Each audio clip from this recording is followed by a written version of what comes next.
இன்னைக்கு போட்ட போடல அந்த மாணிக்கம் பாய் அப்படியே அடங்கி போயிருப்பான். அனுபவிக்கட்டும்டா, நல்லா அனுபவிக்கட்டும். அவன் தங்கச்சியை பொண்ணு பார்க்க வந்தவங்க அவனை காரி துப்பிட்டு போயிருப்பாங்க. போலீஸ் நேரம் அவனுக்கு லாடம் கட்டியிருப்பாங்க. யாருக்கிட்ட மோதுறான்? போறம்போக்கு பயம். இனிமே அவன் நம்ம வழிக்கு வர முடியாதபடி கீழே தள்ளி விட்டுட்டான். எழுந்திருக்கவே முடியாது. ரமேஷ், ஏண்டா உன் புத்தி இந்த மாதிரி கோணலான வழியிலேயே போயிட்டு இருக்கு? எதுப்பா கோணல் வழி? இதுக்கு பேர் தான் ராஜதந்திரம். முட்டாள்தனமா பேசாதடா. 1000 பிரச்சனை தான் நமக்குள்ள இருந்தாலும் ஒரு அப்பாவி பொண்ணோட வாழ்க்கையில இப்படி ஆடா விளையாடுறது? எந்த ஒரு காரியத்தை பண்ணாலும் கொஞ்சம் நியாய அநியாயத்தை பார்த்து தாண்டா பண்ணணும். அவன் என்ன நியாய அநியாயத்தை பார்த்தான்? ஒரு அயோக்கியனை தண்டிக்கிறதுக்கு அயோக்கியத்தனமான வேலை தான் பண்ணணும். டேய், மத்த எந்த காரியத்தை பண்ணாலும் அதுல நான் தப்பே சொல்ல மாட்டேன்டா. ஆனா ஒரு அப்பாவி பொண்ணோட விஷயத்துல இப்படியா நடந்துக்கணும்? பாவம்டா. இந்த பாவம் இன்னைக்கு இல்லாட்டாலும் நாளைக்கு நம்மள தாண்டா பாதிக்கும். ஏன்பா இவ்வளவு டீப்பா திங்க் பண்ணிட்டு இருக்கீங்க? அப்படிலாம் ஒண்ணு நடக்காது. ஒரு பொண்ணை நம்ப வச்சு ஏமாத்தலாமாடா? அதுவும் ஒரு நல்ல ஆம்பளைக்கு அழகே கிடையாது. அதை விட நீ மாணிக்கத்தோட கைய காலம் உடைச்சிருக்கலாம், அதுவே பரவாயில்ல. பாவம்டா அந்த பொண்ணு. நீ அவளை லவ் பண்றதா நம்பி. இப்ப என்ன பண்ணணும் சொல்றீங்க? அந்த பொண்ணு நீங்களும் நானும் உட்கார்ந்துட்டு இருக்கும் போதே ரமேஷ் கிட்ட வழிவா? இவங்கிட்ட ஈன்னு பேசினா உடனே அவளை இவன் கட்டிக்கணுமா? ஏய், நீயும் ஒரு பொம்பளையா இருந்துட்டு இந்த மாதிரி பேசுறியடி. அவன் பண்ணது பெரிய பாவம். அவர் கடக்காரரா, இந்த மாதிரிதான் பைத்தியக்காரத்தனமா ஏதாவது ஒண்ணு சொல்லிட்டே இருப்பாரு. நீ பண்ண தாண்டா கரெக்ட். அன்னைக்கு இன்கம் டாக்ஸ் ரைட் வந்து நம்மள எவ்வளவு எல்லாம் பாடுபடுத்தினான். அப்ப என் வயிறு எவ்வளவு எரிஞ்சது. அத மாதிரி அவங்க வீட்டு எல்லார் வயிறும் எரிய வேண்டாமா? நம்மள மாதிரி அவங்களும் தூக்கம் கெட்டு புலம்ப வேண்டாமா? உங்க அப்பா சொல்லத கேட்டு நீ குழம்பாதரா. நீ பண்ணதுல தப்பு ஒண்ணுமே இல்ல. ஏண்டி என்னடி பேச்சு பேசுற? மாணிக்கம் பண்ண தப்புக்கு அவனை தண்டிக்கிறது நியாயம். அந்த அப்பாவி பொண்ணு கூடவா தண்டிக்கணும்? நாமளும் ஒரு பொண்ணை பெத்து வச்சிருக்கோம். அந்த பாவம் அவ தலையில விழுந்துருமோன்னு நான் பயந்துகிட்டு இருக்கேன். எதோட எதை முடிச்சு போடுறீங்க? நம்ம பொண்ணுக்கு அப்படி ஒரு நிலைமையெல்லாம் வரவே வராது. அவ ராசாத்தி மாதிரி இருப்பா. நம்ம பொண்ணுக்கு கெடுதல் வர்ற அளவுக்கு நான் ஒண்ணு பாவம் செஞ்சிடல. திருத்தவே முடியாது.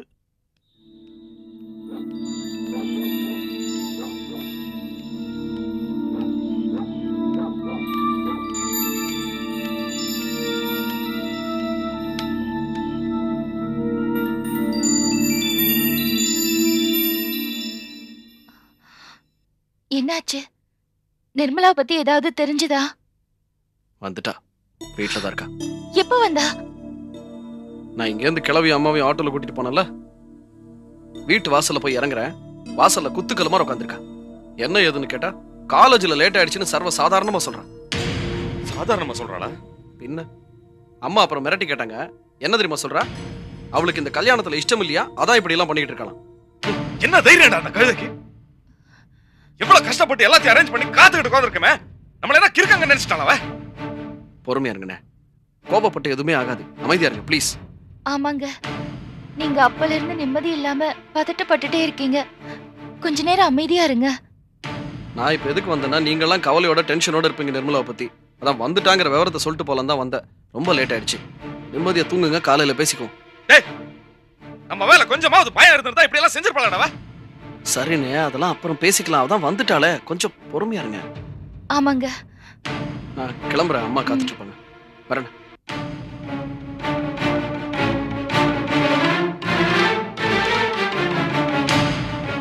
நம்ம தான் படிக்கலையே, இந்த கழுதையாவது படிக்க வைப்போமேன்னு எவ்வளவு கஷ்டத்துக்கு நடுவுல இவ்வளவு படிக்க வச்சேன். கேட்கும் போதெல்லாம் புத்தகம் அது இதுன்னு எல்லாத்தையும் கொடுத்தேன். என்னோட சௌகரியங்களை குறைச்சுக்கிட்டு இவளுக்கு செஞ்சேன். எப்படி அசையுது? சரி விடுங்க. எப்படி சரோ? எப்படி விட முடியும்? கூட பிறந்த அண்ணனா என்னோட மான மரியாதை பத்தி கொஞ்சம் கூட கவலைப்படாம இப்படி செஞ்சு வச்சிருக்கா. இப்படி ஒரு தங்கச்சி இருப்பாளா? முடியல சரோ, முடியல. அவ மனசுல வேற ஏதாவது இருக்கலாம். என்ன இருந்தாலும் சொல்லி தொலைக்க வேண்டியதானே? இப்படி அசையுது.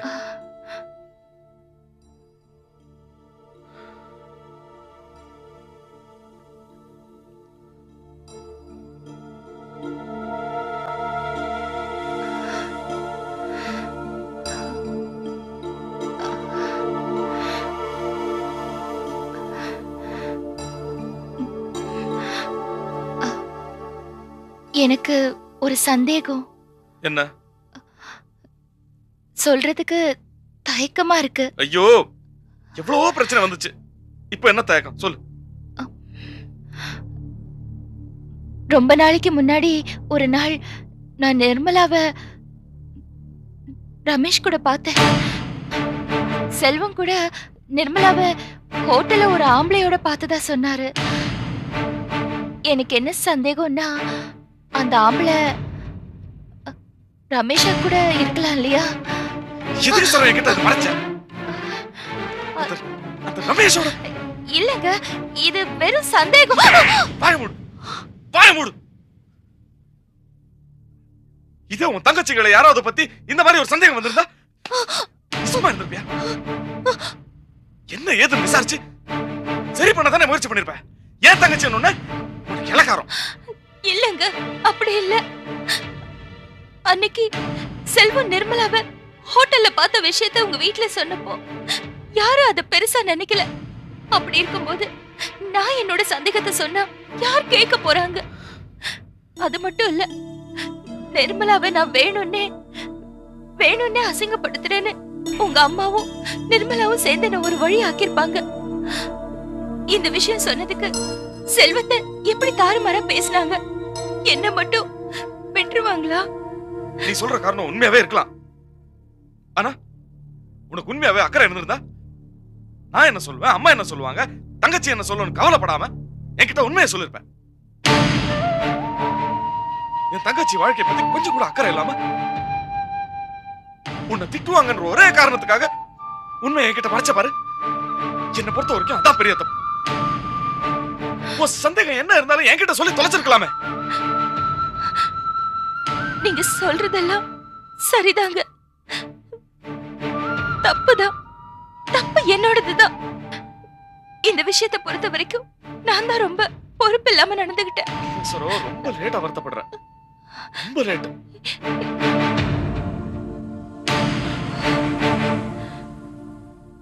சரி, உன்னை மட்டும் சொல்லி என்ன பிரயோஜனம்? என் கூட பிறந்தவ எப்படி செஞ்சிருக்கா? இந்த ரமேஷ் என்னை எவ்வளவு கேவலப்படுத்திருக்கான். ஒழிச்சு கட்டணும் அலையறான்.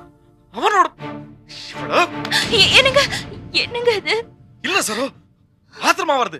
அவளை உரைய விட்ட வெற்றி இல்லன்னு தோணுது. இத பாருங்க, நம்ம கிட்ட இப்ப இருக்கிறது வெறும் சந்தேகம் மட்டும்தான். ஒருவேளை உண்மை வேற மாதிரியா கூட இருக்கலாம் இல்லையா? காலையில போலாம், நல்லா விசாரிச்சுட்டு அப்புறம் என்ன பண்ணணுமோ அத பண்ணலாம். கோவப்படாதீங்க,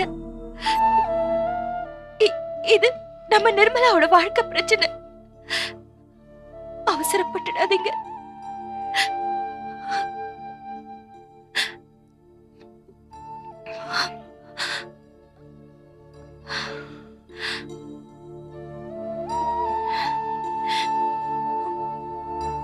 கொஞ்சம் தண்ணி கூட.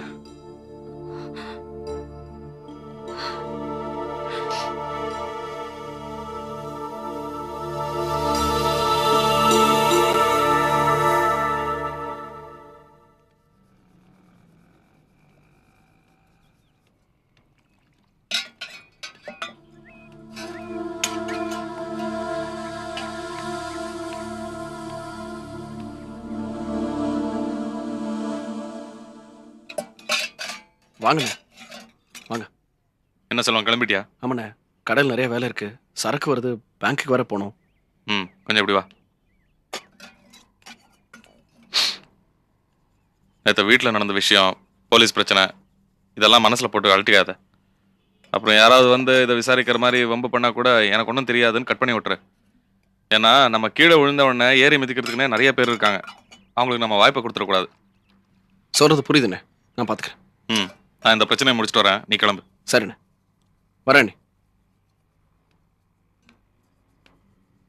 ஏமா கேட்டீங்களா உங்க பொண்ண எங்க போயிருந்தாலாம்? என் கருமாதிக்கு நாள் குடிச்சிட்டு வரானாமா? கேட்க வேண்டியதானே எங்க போய் தொலைஞ்சான்னு. என்னடா இப்படி எல்லாம் பேசுற?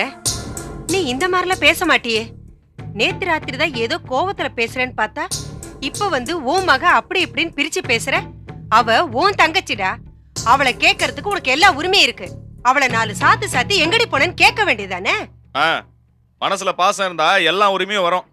ஆனா இவ அண்ணமான யார் முன்னாடி போனா எனக்கு என்ன அலட்சியமா இருக்கா? இவகிட்ட என்ன தங்கச்சி பாசம் வேண்டியிருக்கு.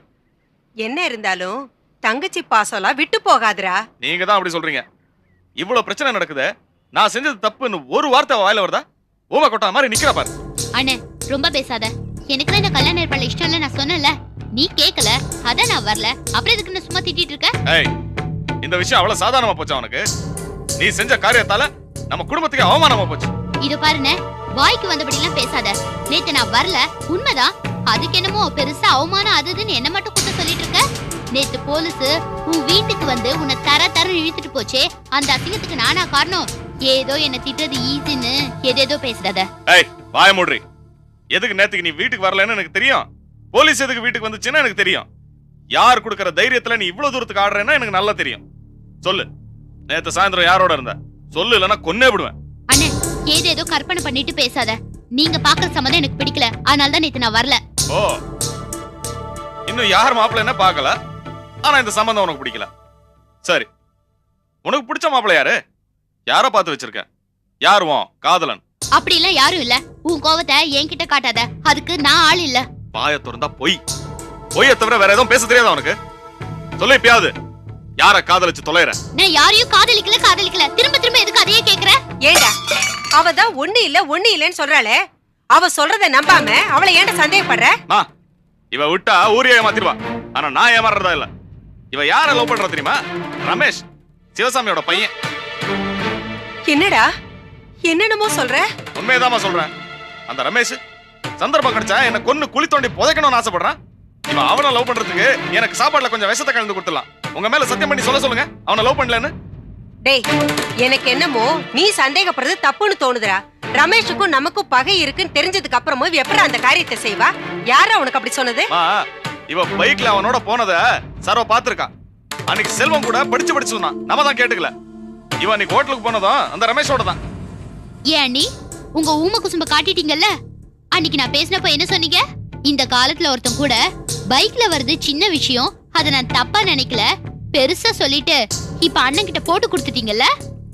இல்ல நிர்மலா, நான் இத சும்மா சந்தேகப்பட்டுதான் சொன்னேன். எப்படா சந்தர்ப்பம் கிடைக்கும்னு காத்து இருந்துட்டு கரெக்டா புருஷன் கிட்ட மந்திரம் ஓதிட்டீங்க. உங்கள மாதிரி ஒரு சகுனி பொம்பளைய நான் பார்த்ததே இல்ல. அதிகமா பேசாத. அன்னைக்கு சரோக்கு உன்னை பத்தி சரியா தெரியல, அதான் இந்த விஷயத்தை பெருசா எடுத்துக்காம விட்டுட்டான். அது சரோட குணம். ஆனா இன்னைக்கு உன்னை பத்தி தெரிஞ்சு போச்சு, அதான் சந்தேகம் வந்து என்கிட்ட சொன்னான். அது சரி, நீ செஞ்சது தப்பா இல்லையான்னு முதல்ல சொல்லு. அதை விட்டுட்டு அவ மேல பாயிர. இப்ப கேக்குறேன், சொல்லு, நீ அந்த ரமேஷ் பையனை லவ் பண்றியா? ஆமா, நான் ரமேஷை தான் லவ் பண்றேன். ஆனா சொந்த தங்கச்சிய கொழுந்தனோட சிரிச்சு பழக விட்டுட்டு வளைச்சு போட நினைக்கிற உங்க சம்சாரத்துக்கு என்ன குறை சொல்ல என்ன யோகிதை இருக்கு? நான் லவ் பண்றது ஒண்ணும் அதை விட கேவலமான காரியம் ஒண்ணும் இல்ல. ஏண்டா இப்படி மாட்டை அடிக்கிற மாதிரி அடிக்கிற? கல்யாணம் ஆக வேண்டிய பொண்ணு ஏதாவது ஒண்ணு கிடக்க ஒண்ணு ஆயி போச்சுன்னா அவ வாழ்க்கையே கெட்டு போயிடுண்டா. போட்டோமா போட்டோம். இப்படி ஒருத்தியோட வாழ்க்கை அப்படிதான் போனோம். சும்மா நிறுத்துறா. அவ தப்பே பண்ணி இருந்தாலும் அதுக்காக உன் பொண்டாட்டி பண்ணது மட்டும் சரியா? அவ மனசுல ஒரு சின்ன சந்தேகம் வந்திருந்தாலும் அவ என்னடா பண்ணிருக்கணும்? அதை என்கிட்ட தானடா சொல்லிருக்கணும். அதை விட்டுட்டு வெள்ளம் தலைக்கு மேல போனதுக்கு அப்புறம் நல்ல சமயம் பார்த்து உன்கிட்ட ஓதி விட்டுட்டு இப்படி என் பொண்ணை அடி வாங்க விட்டுட்டு வேடிக்கை பாக்குறாளே, இதுக்கு என்னடா அர்த்தம்? நம்ம குடும்பம் கெட்டு போனாலும் பரவாயில்லன்னு தானே அவ மனசுல நினைச்சிட்டு இருக்கா. இப்ப பிரச்சனை சரவ பத்தி இல்ல, இவள பத்தி. அந்த ரமேஷ் பையன் எல்லா விதத்திலும் எனக்கு எதிரின்னு தெரிஞ்சா இவன் அவளை லவ் பண்றான்னா அதுக்கு என்ன அர்த்தம்? அவர் ரொம்ப நல்லவர், உங்கள மாதிரி இல்லன்னு அர்த்தம். உங்க தங்கச்சின்னு தெரிஞ்சும் என்ன உயிருக்கு உயிரை காதலிக்கிறாரு. நீ அவங்களுக்கு பண்ண துரோகத்துக்கும் பாவத்துக்கும் இப்ப இப்படி அனுபவிக்கிற. நீ பண்ற தப்புக்கெல்லாம் நான் ஏன் தண்டனை அனுபவிக்கணும்? எனக்கு கிடைக்கிற நல்ல வாழ்க்கைய நான் ஏன் எடுத்துக்கணும்?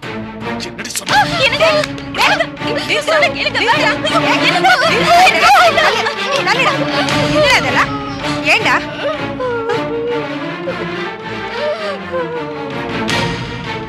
போதுமடி போதுமடி உனக்கு. இப்போ உனக்கு குழு குழுன்னு இருக்குமே, சந்தோஷம் தானே? என்ன நீங்க நடந்த எல்லாத்தையும் உனக்கு சாதகமாக்கிக்கிட்டு இவனுக்கு நல்லா தூபம் போட்டு ஓ பாட்டுக்கு இவனை ஆட வச்சிட்டல்ல. என்கிட்ட இருந்து இவனை பிரிக்கிறதுக்கு பெருசா ஏற்பாடு பண்ணிட்டேன்ல. என் புள்ள என்ன ஒரே அடியா வெறுத்து ஒதுக்கணுங்கிறதானடி உன்னோட ஆசை. என்ன அது? நடந்த பிரச்சனைக்கெல்லாம் ஏன் தலைய உருட்டினா எப்படி? இங்க நடந்ததுக்கெல்லாம் நான் தான் பொறுப்புன்னு எப்படி அத்தை சொல்றீங்க? எல்லாம் ஓ திட்டம் தாண்டி. ஊமக்கோட்டா மாதிரி இருந்துகிட்டு நேரம் பார்த்து காரியத்தை சாதிச்சுக்கிட்டேல. இவன் என்னையும் என் மகளையும் வெறுத்து ஒதுக்கிட்டா உனக்கு பிரச்சனை இருக்காது பாரு. உன் தங்கச்சிய கொழுந்தனுக்கே கட்டி வச்சுட்டா 2 இளிச்ச வாயன்களையும் வீட்டோட மாப்பிளையா வச்சுக்கலாம் இல்லையா? கரெக்டா சொன்னமா. உன் பிள்ளைக்கு நல்லா உரைக்கிற மாதிரி ஒரு தடவை பேச பல்ல கட்டிடும். அம்மா பொண்ணும் முட்டாள்தனமா பேசாதீங்க. இந்த வீட்டுல சரவ பத்தி பேசுறதுக்கு யாருக்கும் அருகதை கிடையாது. வாடி வாடிங்கறல.